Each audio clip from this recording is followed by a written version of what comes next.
ఇతనాలకు ఆగుండి అందరికి ఆగుండి ఆగుండి అంటే వాళ్ళు పోయి ఊరు పెడుతున్నారు. 10 ఏళ్ళలో ఇట్లా ఆగుండి లేకుండే కదా పెట్టుబడికి సాయం సార్ ఆ ప్రభుత్వం ఉంటే ఈ పార్టీకి ఇవన్నీ వెళ్ళిపోతుండే ఉంటుండే. ఆ ప్రభుత్వం ఉంటే ఉండకపోతుండే. అందరికి ఆగుండి బాకీ చేసిండు అది చేసిండు చేసిండు బాకీ చేయలేడు. ఇప్పుడు బాకీ చేసినా సరే కానీ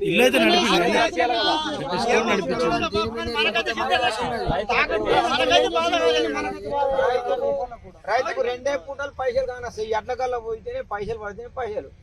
పాపం కైకిలు చేసుకుని ముసలమ్మ కూడా ఆపుతున్నాం ఇవి పోయితే ఇస్తామని. ఇవి పోకలేదు ముసలమ్మకు మా ఇబ్బంది చూడుగా.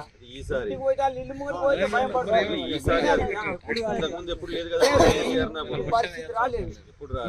మంచోడు మంచోడు రేవంత్ రెడ్డి అంటే రేవంత్ రెడ్డి అమ్ములకు మేము అన్నిటికీ నమ్మి మోసపోకండి. జన్మమే నమ్మి మోసపోకండి.